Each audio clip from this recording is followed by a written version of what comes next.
Off the Wall Productions is proud to present Voices of the Methow. This is a series of conversations with interesting folk in and around the valley. These are some stories I've put together from a talk Arnold Cleveland gave at the Twisp Interpretive Center on April 29, 2018. Arnold is a full-blood Wenatchi band descendant and member of the Colville Confederated Tribes. Arnold is going to start by playing his flute and then giving an introduction.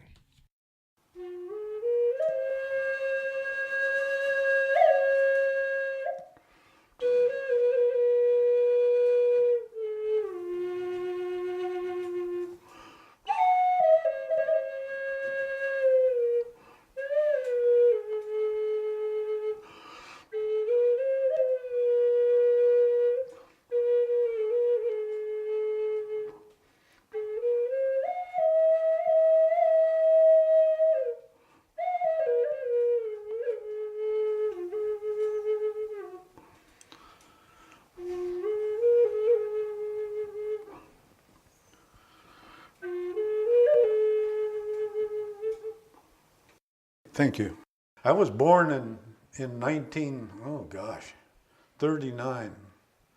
So somebody asked me the other while back, how old are you, Arnold? I said, well, actually, I'm over 80. I said, yes, because the day I was born, I was about 9 months old. You know, they say, about 9 months old.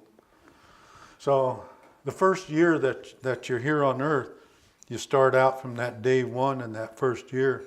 They don't say you're 1 year old or 9 months old. They say you're 3 months, 6 months. So after you've been here a year and 9 months, then they say, oh, now you're only 1 year old. You know, so you're going almost into your third year, really. So this goes on all through life. So I had a couple the other day says, oh my gosh, Arnold, that I've never thought of it that way. And it's like, well, that's part of my way of thinking sometimes. But anyway, I was born in 1939. I was born in Ellensburg, Washington. That should have been an indication at the start because they tell me I was born in what the county had. It was a county hospital, I guess. They're operated like the poor people and like the Indians were, you know, stuck out in this way out in the ranch somewhere. But I should have known then that being born in that poor house, I've been in it ever since. You know, I haven't found the back door out of there yet. So it was a good life. I didn't know much about it to start with until 3 or 4 years old, I guess, and start remembering things. But I was lucky that my dad, he worked. And this was a world that maybe I shouldn't say it, but I guess I have to. It's a world where a lot of the natives didn't get into that mode of getting up and going out and work. My dad worked, I remember he worked in pruning these apple trees all up and down the state, picked apples, and eventually got into these, somewhere right around Wenatchi area or somewhere here, they had packing schools, you know, they had to have people come in, they actually hand pack those apples and pears. He and my mother learned to do that, and then somehow or another, a friend of his got to California in Lake County, and in Lake County, California, they at the time were known as the world's largest Bartlett pear industry. I ended up in that field, but he went down there the year I was born. His friend says, hey, Mose, there's work down here, and so he went down and worked a year, and then he came back, and by then I guess I was about 1 year old, so he moved us down to California. From there, he worked in the fruit industry. We used to go clear down to Indio, California in wintertime, and that's where they did the figs and melons, and they packed at night, and they had water sprinklers on the old packing houses because I guess next to hell, that was probably the warmest place around. And us kids, there was a bunch of us, they called us fruit tramps. And some of you elders here may recall that name given to itinerant workers. Anyway, we were fruit tramps, but I had some cousins that we were all with, and there were several white families that were with us, and we all traveled together in one way or another. We each had an old car and the trailer house, and so us boys, we all slept out under the trailer or under a tree or something. But at night, when the folks were packing in the packing houses, that water ran down and underneath them packing houses. They were like the early apple houses here. They're built up, off the ground so trucks can back up to them, etc. But underneath that was all these huge mud puddles and cool water, and we played under there until, daybreak, and then between us and the dogs, I don't know how we got cleaned off, but anyway, that's part of the memories. You forget that part, but you just remember, playing in there.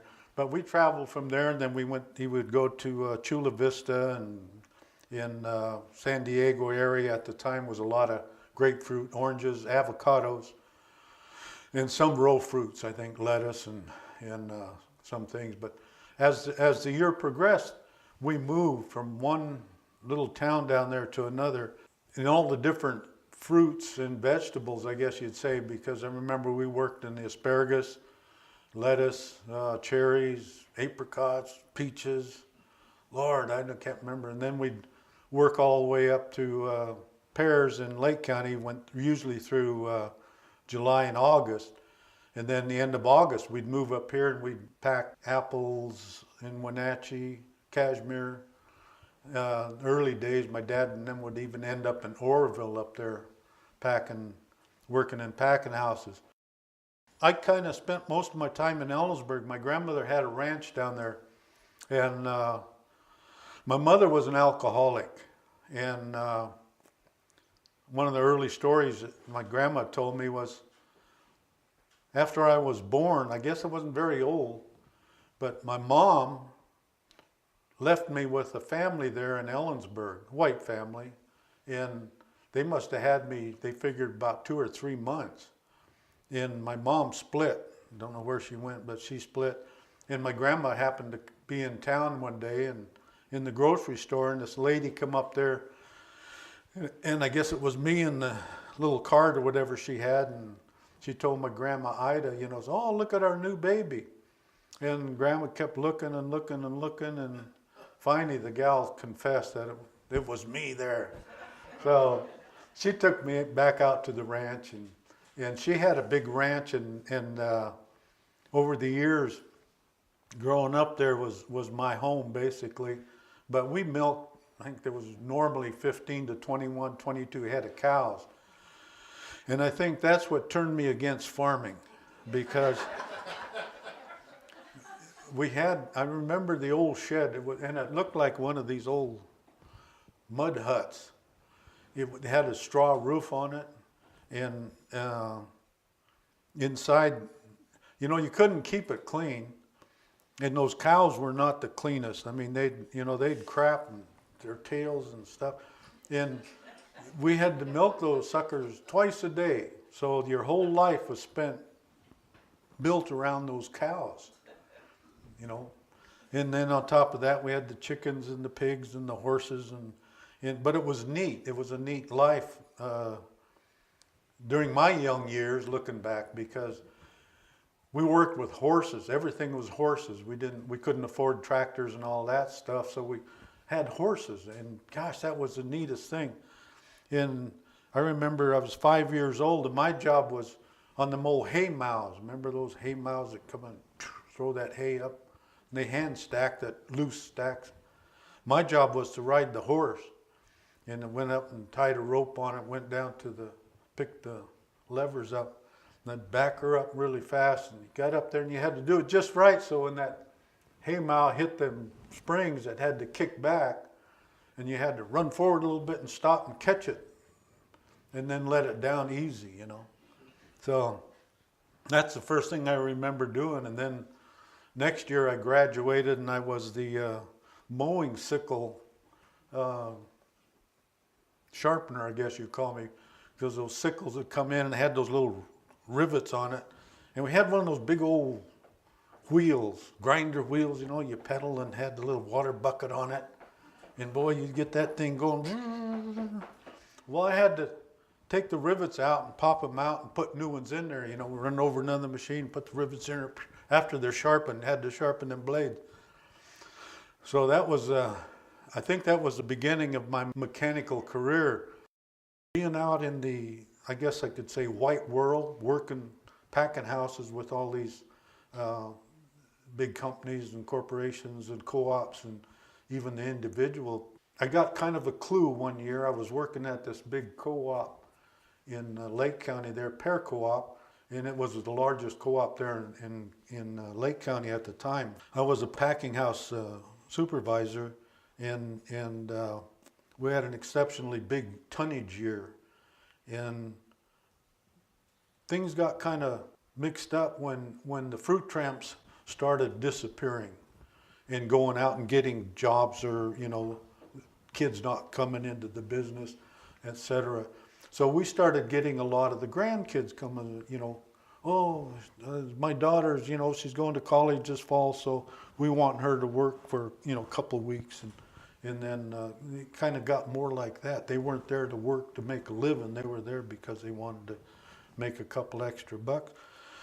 Well, 2 weeks before going to school, they had to leave because they had to go shopping. They had to go get their hair done, nails done, new shoes. They had to get, you know, get their apartment straightened out. Well, 2 weeks, and it's like, we got tons of pairs we got to run yet. So that 1 year, like I say, I was married to a Pomo lady, and there's a little rancheria there that we lived on. And it's a big place. It was 120 acres, and there were 33 homes on there. But a lot of the kids that were there, they were old enough to work in the back. But a lot of them worked for me. You know, they'd come to the sheds and they ran the dumpers and the forklifts and the odd and end job. Well, the other jobs that were kind of upper class in the packing houses, we had a guy, you know, head receiver. All the growers come in, he had to, you know, take the info down and stuff. Then the other guy, at that time we were doing a grading system where they just take box out of this bin, the box out of there, and we'll sort through those, and that's how the growers got paid, etc. So they were kind of classy jobs, if you can call that in the packing house. But anyway, so then when these upper jobs started changing, the kids started leaving, and college kids leaving and stuff, it's like, man, I gotta have somebody do this job. It's just not something, you know, not like giving you a broom and say, well, you go sweep this floor. Of course, we had a board of directors there at the co-op. Anyway, my boss, who was the general manager, he says, well, Arnold, do you have anybody that you can, you know, pull over? And I said, I got some smart kids. These Indian boys from down, they were really, really smart mentally. They had a natural intelligence that they never developed because most of them barely got through the 7th grade and then didn't go to school anymore. But they were sharp. So anyway, I said, yeah, I can get these jobs filled and we'll get it done. So I started moving some of these Pomo boys over into these so-called important positions. And then one afternoon, my boss called me in there and he says, hey, Arnold, at the board meeting last night, these board members wanted me to tell you to stop hiring so many of your people. And it's like, what? And it's like these growers, they're all white growers, and they got truckloads of money and machinery and orchards and land, and they got everything. And we'd known them for years. We'd worked for them off and on for years. And here all of a sudden they're telling me, do not hire any more of my people. And it took me a long time to say, my people? What do you mean, my people? You know? And that's where I really felt prejudiced. Because at that time, in all of these growers, I knew every one of them. I'd worked for them for years, you know. And here they are telling me, stop hiring my people. So I said, okay. And I went out and sent every one of them home. And of course then, you know, everything shed shut down. had to call an extra board meeting, and I don't know how much that cost them, but, they all got together, and I told Phil, my boss, I told him, I don't want to go in there, because if I go in that boardroom, the way I feel, it won't be very nice. So finally they they had to concede. I mean, it's like, So we went back out, and I said, okay, I'll work on out through my contract through the season, and then when that's done, I'm out of here. Anybody here likes sheep? I feel sorry for you. Oh, I had a step. Do you want to hear that story a little bit?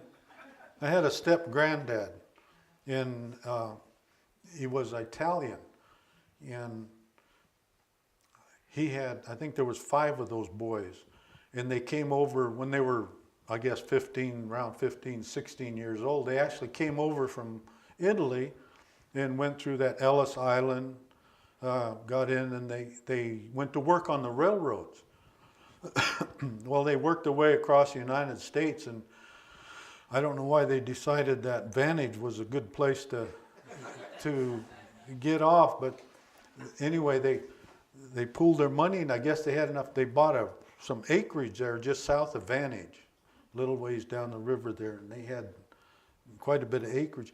They decided to raise sheep for the wool, and that was okay. They must have had 3,000 head of sheep in there, but in the springtime, as the snow melted, they would get their sheep herders, and one of the boys would take so many sheep, and dogs, and they'd herd these sheep, and they'd follow the snow as it melted up into the Cascades.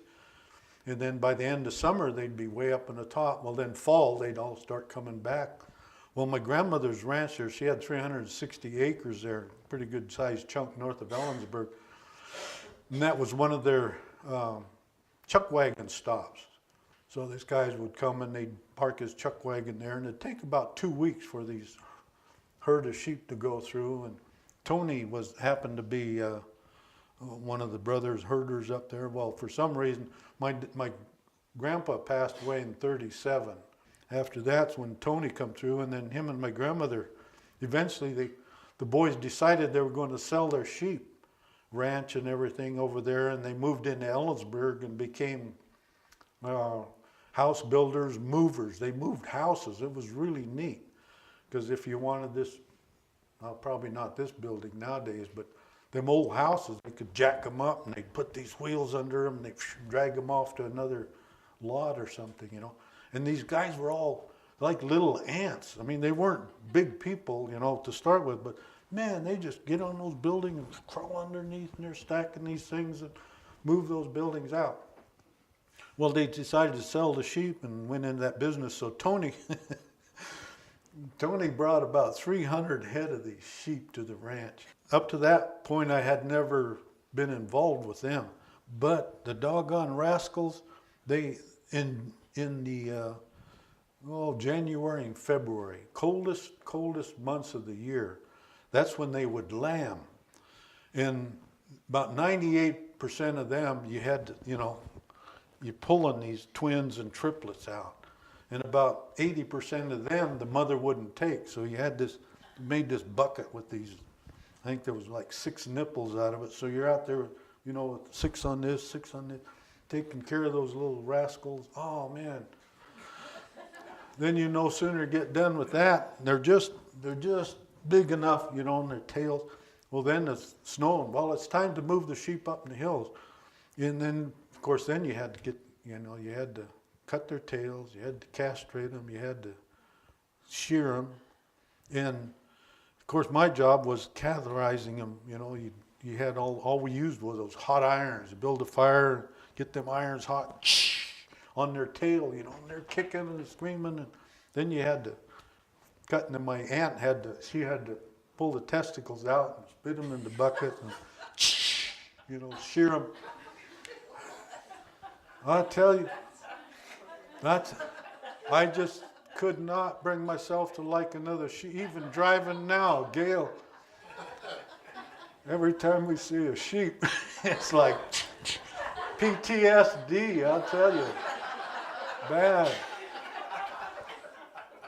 Before I go to that one, I have to tell you the other one was similar, but it was during Easter time. And me and my two brothers and some of the other boys that decided to stay there with us during vacation time, we were on the horses and we went way back up above Omak Creek there, way back up in the back, and that's where we camped out. And then Sunday afternoon, we were coming back to the school and we were on horses, you know, plodding along and stuff. And I started hearing voices. I could hear these. And as we rode along, we'd stop and I'd hear them. And it sounded like it was coming from the creek up. So we kept riding down there. And then pretty soon it was like laughing and talking. And it was girls' voices. So anyway, we got down a ways and finally we stopped and I was listening and I told my buddies, hey, let's go see something's going on down. So we got down and these rocks and through the creek and we, you know, being Indians, we're sneaking across the land, crawling across there. Well, up there at the time, above the mission at Omak, they had a falls, these rock falls, and they were pretty good size that they had built there. Anyway, we got up to the end of that rock ledge and looked over, and there were 7 naked nuns. Because the water come down, you know, and then this pool was, well, we used to go up there and swim all the time. You'd dive off these rocks and swim around. It was big, about the size of this room, maybe. We're looking down there, and it's like, God, that's Sister Esther. That's Sister, whew. You know, what a, and I sometimes I think the significance of 7, because everything was 7 days in a week, 7 this, 7 that. Here was 7 naked nuns. So rather than disturb, they were just like little kids, you know. Man, they were splashing in the water and splashing each other and pushing in and diving and just going around. We must have watched them for maybe a minute. Anyway, after we finally, it's like, let's leave them alone. We don't want to, because God knows what had happened to us if they found out we was watching them, you know. So we backed up, went way back up, and we took the horses and we went way around. But from then on, in the classrooms or whenever, you know, looking at one of the nuns, because all you ever saw of them, you know, was the hand and this face, you know. They had that black habit. We know what's under there. So, anyway, that was one of the fun times. You've been listening to Voices of the Methow, an off-the-wall production. Until next time, thanks for listening.